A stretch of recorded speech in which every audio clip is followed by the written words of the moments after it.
بسم اللہ الرحمن الرحیم۔ السلام علیکم۔ ایک مرتبہ حضرت خضر علیہ السلام دریا کے کنارے بیٹھے تھے۔ اتنے میں کسی سائل نے آ کر ان سے سوال کیا کہ میں آپ علیہ السلام سے اللہ کے واسطے سوال کرتا ہوں، مجھے عنایت فرمائیے۔ یہ سن کر حضرت خضر علیہ السلام پر بے ہوشی طاری ہو گئی۔ جب کچھ ہوش آیا تو فرمانے لگے، بھائی میں تو صرف اپنی جان اور مال کا مالک ہوں۔ تم نے مجھ سے اللہ کے واسطے سوال کیا ہے، لہٰذا میں اپنی جان اور ذات تمہارے حوالے کرتا ہوں۔ تم جس طرح چاہو اس کو استعمال میں لاؤ، بازار میں فروخت کر کے اس کی قیمت سے فائدہ اٹھاؤ۔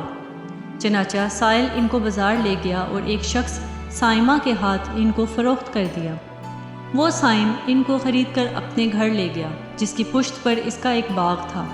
صائم نے حضرت خضر علیہ السلام کو ایک کدال دے کر کہا کہ سامنے والا پہاڑ جو 3 مربع میل رقبے میں واقع تھا، اس کی مٹی کاٹ کاٹ کر باغ میں ڈال دو۔ اور یہ حکم دے کر صائم اپنی کسی ضرورت سے کہیں چلا گیا، اور حضرت خضر علیہ السلام اس پہاڑ سے مٹی کاٹ کاٹ کر باغ میں ڈالنے لگے۔ جب صائم گھر واپس آیا تو اس نے گھر والوں سے دریافت کیا کہ تم نے غلام کو کھانا بھی کھلایا ہے یا نہیں؟ گھر والوں نے جواب دیا کہ ہمیں معلوم ہی نہیں کہ غلام کہاں ہے۔ یہ سن کر جب صائم خود کھانا لے کر باغ میں آیا تو اس نے دیکھا کہ وہ غلام یعنی حضرت خضر علیہ السلام تمام پہاڑ کی مٹی کاٹ کر ڈال چکے تھے اور اپنے کام سے فارغ ہو کر اپنے مولا حقیقی کی عبادت میں مصروف تھے۔ یہ دیکھ کر ان کو بڑا تعجب ہوا اور اس نے دریافت کیا، یہ تو بتائیے کہ آپ کون ہیں؟ یہ بات سن کر حضرت خضر علیہ السلام پر کچھ بے ہوشی سی طاری ہو گئی، اور پھر افاقہ ہونے پر انہوں نے فرمایا کہ بھائی میں خضر ہوں۔ جس کو سن کر صائم کے ہوش اڑ گئے کہ اس نے یہ کیا کیا، ان کو غلام بنا کر ایسے کام پر لگایا، یہ تو انتہائی گستاخی ہے۔ پھر یہ سوچنے کے بعد صائم نے توبہ کی اور پروردگار سے عذر خواہی کے ساتھ حضرت خضر علیہ السلام کو آزاد کر دیا، اور اللہ کی بارگاہ میں عرض کیا کہ مواخذہ نہ کیجیے گا، کیونکہ میں ان کو جانتا نہیں تھا۔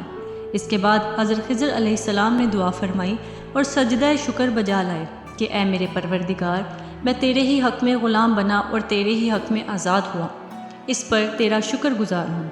بعد میں واپسی کی اجازت لے کر جب دریا پر واپس آئے تو دیکھا ایک شخص کھڑا دعا مانگ رہا ہے کہ اے میرے رب، حضرت خضر علیہ السلام کو غلامی سے رہائی عطا فرما دے اور ان کی توبہ قبول فرما لے۔ حضرت خضر علیہ السلام نے یہ دیکھ کر اس شخص سے دریافت کیا کہ آخر تو کون ہے؟ تو اس شخص نے بتایا کہ میں تو شاذون ہوں۔ آپ کون ہیں؟ انہوں نے فرمایا کہ میں خضر ہوں۔ اس کے بعد شاذون نے کہا، اے خضر علیہ السلام، آپ نے اپنے رہنے کے لیے مکان بنا کر دنیا طلب کی ہے، کیونکہ حضرت خضر علیہ السلام کا دریا کے کنارے پر ایک عبادت خانہ تھا۔ بس یہ سن کر وہ فوراً میدان میں نکل آئے اور وہیں اللہ کی عبادت میں مصروف ہو گئے۔ اس کے بعد حضرت خضر علیہ السلام نے اسی جگہ پر ایک درخت لگایا اور اس کے سائے میں عبادت شروع کر دی۔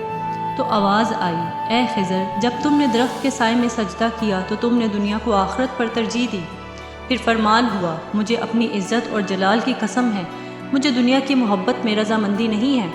اس کے بعد حضرت خضر علیہ السلام نے شاذون فرشتے سے کہا کہ اے شاذون، دعا کرو کہ اللہ تعالیٰ میری توبہ قبول فرمائے۔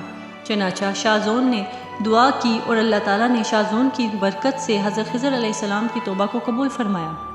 اللہ تعالیٰ کے برگزیدہ بندے اسی حالت میں رہتے ہیں جو اللہ کو منظور ہو۔ بے شک ہماری فلاح بھی اسی میں ہے کہ زندگی کے ہر موڑ پر آنے والے ہر پیچ و خم میں ہم راضی رہیں، اللہ تعالیٰ کی چاہت کو سامنے رکھ کر زندگی گزاریں۔